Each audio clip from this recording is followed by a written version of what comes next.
Bueno, parte final, el bloque final, tenemos muchos temas, vamos a ver si los podemos comprimir en este espacio, muchas ganas de preguntar. Hemos quedado con María Rosa Marcone y Memé Moscoso cuando estuvimos hablando, antes de ir a la pausa, hablaba del rol del hombre en este tema del aborto, porque no todos los hombres se borran, Totalmente, algunos ¿no? no. Y a veces la mujer, bueno, no, yo quiero abortar y yo no.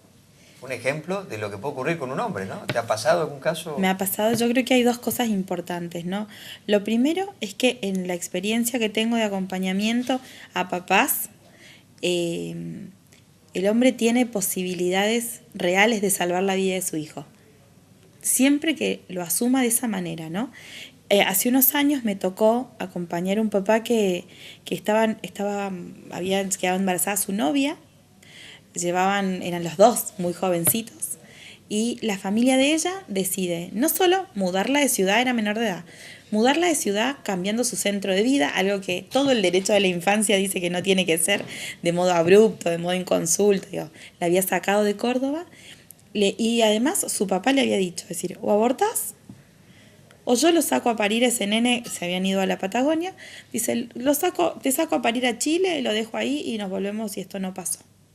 Entonces, ante ese riesgo, el papá, al que además se le había limitado absolutamente el contacto, me dice, ¿qué puedo hacer?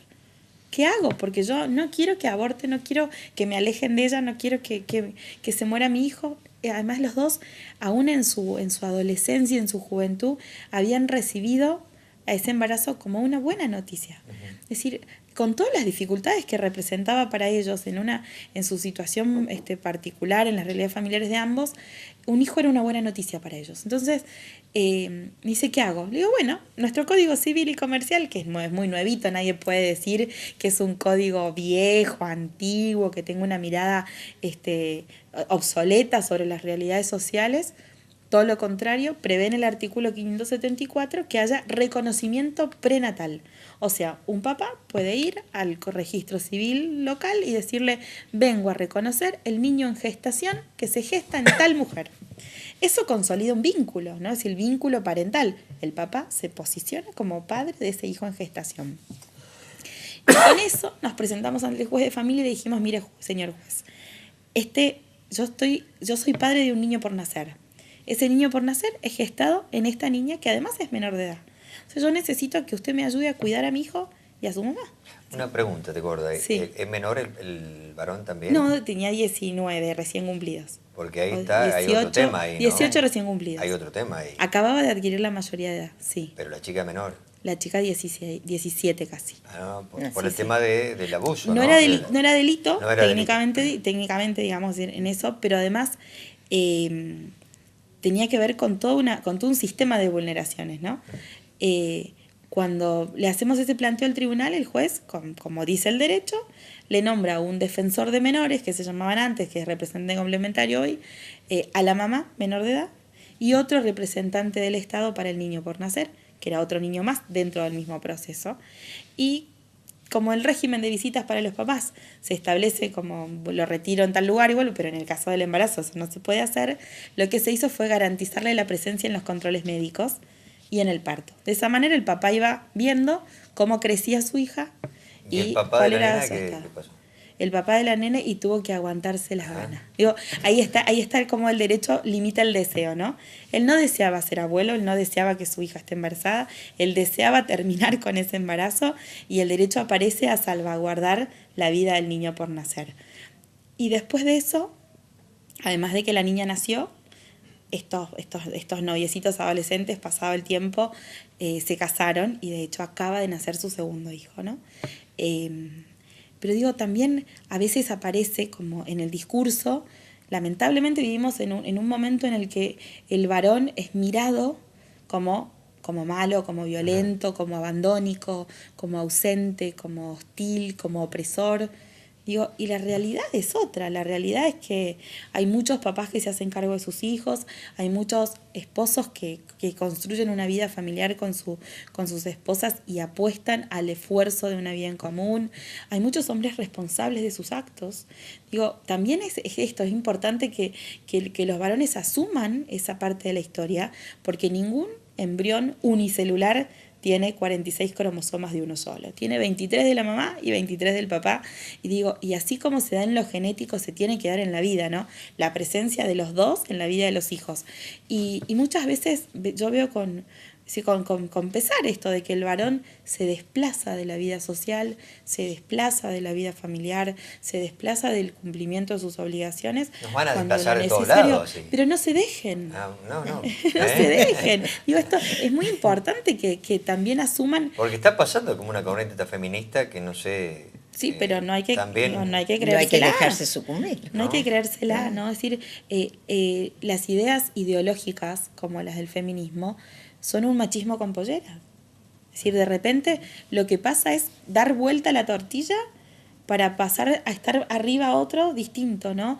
Es decir, y yo creo que la apuesta está en alguna vez pensar en que es posible y construir esa realidad de que estemos a la par, ni compitiendo, ni menoscabando a otro, ni decir, porque realmente, incluso si lo vemos en las marchas de Ni Una Menos, por ejemplo, el discurso es un discurso de odio, es un discurso de rechazo, es un discurso de enfrentamiento. Y es un enfrentamiento que ni soluciona la violencia, ni soluciona las muertes, ni reduce los femicidios, ni libera realmente a la mujer.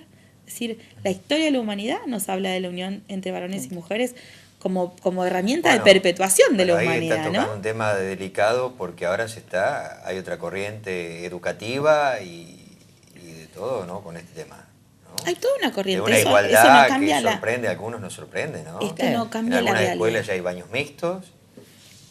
Y que te digo que hasta una cuestión de salud yo hasta lo cuestionaría por esa No, cuestión, pero ¿no? ocurre, ¿no? Si hasta en lo Sí, higiénico. Lo ocurre- mismo, los ocurre chicos ya porque- se limitan a la muñeca para el varón y la nena.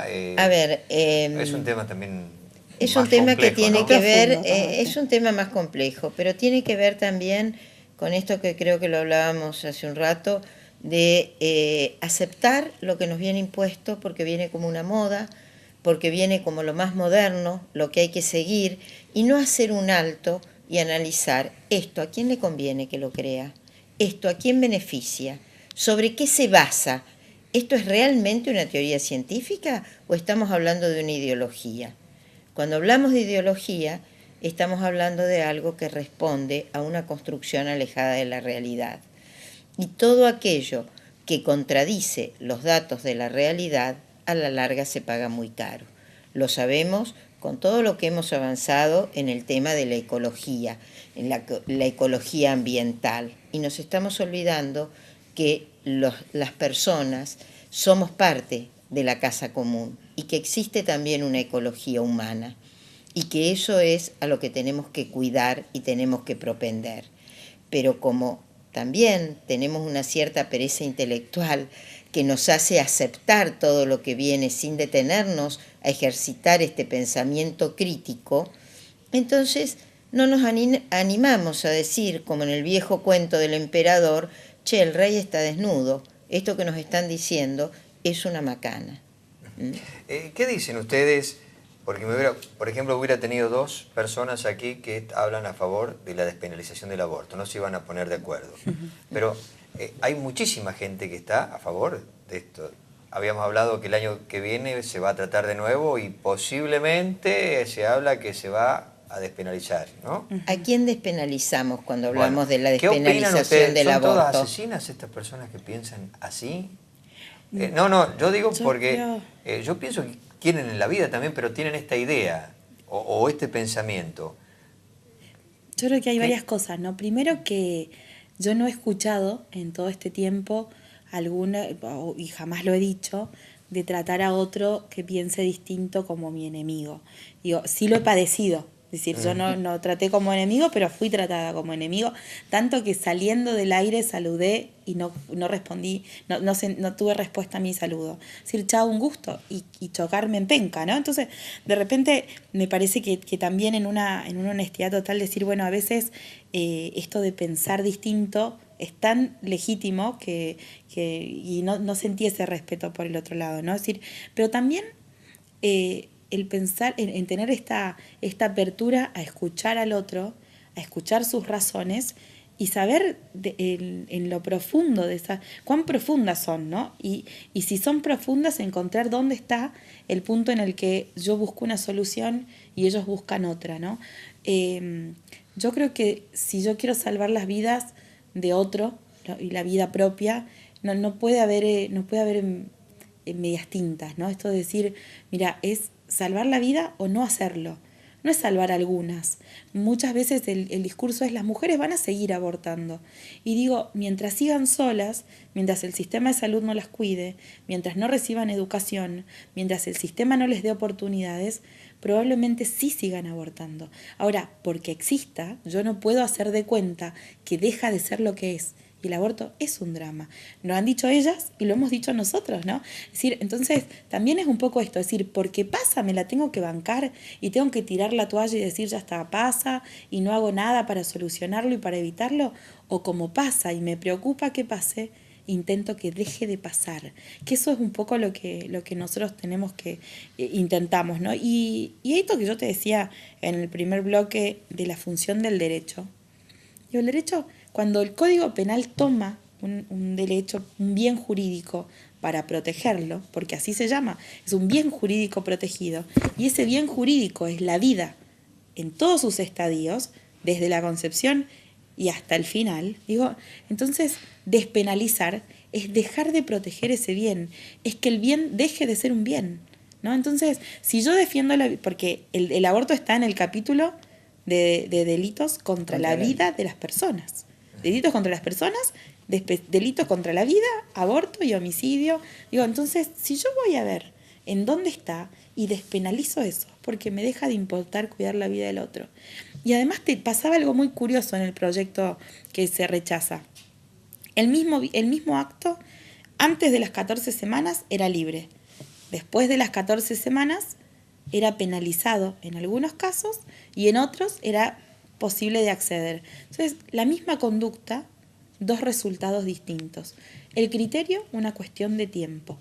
¿Por qué 14 semanas? Jamás nadie lo pudo contestar. ¿Por qué? Porque era fruto de un consenso. No era fruto de un cambio sustancial. Antes de las 14 cosas, después de las 14 personas. Era lo mismo. Había solamente una cuestión de tiempo en la diferencia, ¿no? Entonces, también esto de hacer uso del derecho y de las instituciones según un interés o una intención política de satisfacer alguna imposición local, internacional. Digo, hay muchas cosas que circulaban alrededor de este proyecto. Hay un aspecto en esto de la despenalización que es lo que te estaba planteando. ¿A quién despenalizamos? El famoso artículo 86 del Código Penal actual habla de la pena para el médico.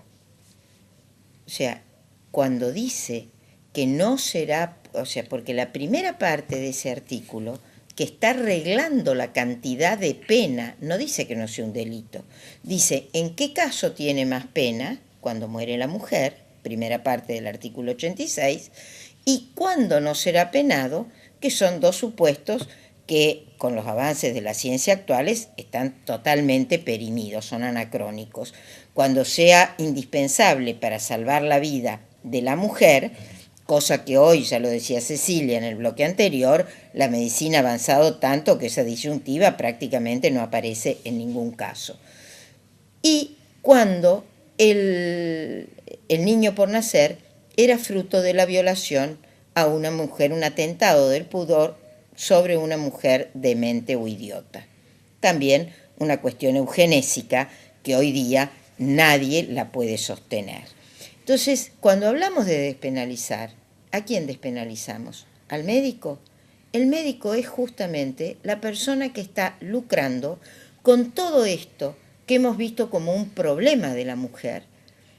Quien realiza el aborto, quien lleva a cabo la práctica del aborto, es una persona que está consciente de lo que hace, a la que no le afligen los problemas que pueden afligirle y nublar la razón de la mujer que cree que el aborto es una solución.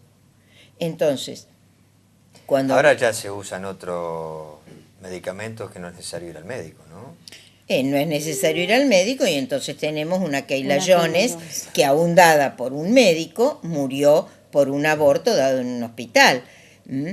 Tenemos, como pasa en Francia, que acaban de prohibir el uso del misoprostol con fines obstétricos, y acá la ANMAT con un desprecio total, porque yo no entiendo si en Francia, en la Unión Europea, se ha dado una alerta medicamentosa de seguimiento del uso del misoprostol en casos obstétricos, donde está totalmente desaconsejado por las graves consecuencias, y acá la ANMAT descubre que es la gran cosa y lo va a fabricar para que se reparta en los hospitales, hospitales que, te vuelvo a repetir, no tienen fenobarbital, no tienen acceso a una ambulancia. Una persona se quemó hace 10 días y en el CAPS de Ciudad Evita le dicen vaya al hospital del quemado, no tengo cómo ir.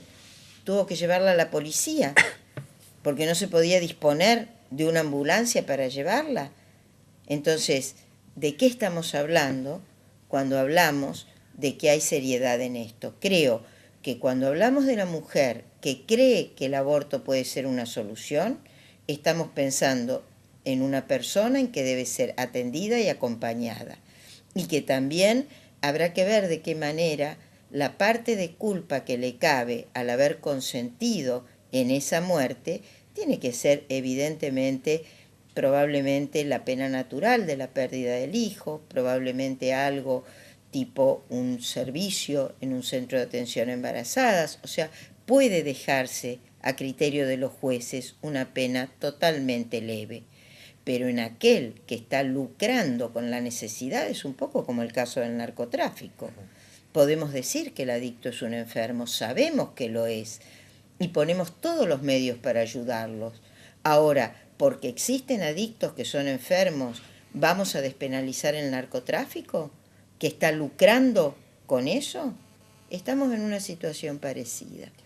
Bien, me queda poco tiempo. ¿Qué pasa con Encuentro Vecinal? Bueno, Encuentro Vecinal es un partido que va creciendo, que cada vez más se va afirmando en la arena política de la provincia de Córdoba, y que realmente creemos que con nuestro legislador, el doctor Aurelio García Elorrio, realmente estamos haciendo una tarea valiosa para los cordobeses. Lo digo sin ponerme colorada, ¿eh? ¿Van a llevar candidato a gobernador el año que viene? Probablemente, todavía no está definido, pero ¿Ha probablemente sí. habido algunos acercamientos con Cambiemos? No. ¿No? Salió, he leído, ¿eh? Bueno, Leído. leen tantas cosas, Bueno. leen tantas cosas, ¿Eh? ¿quién lo escribe? No El hay que diario El querer Alfil. mucho. No, Nosotros- nosotros tenemos principios innegociables. Uno Parte- de ellos es la defensa de la vida.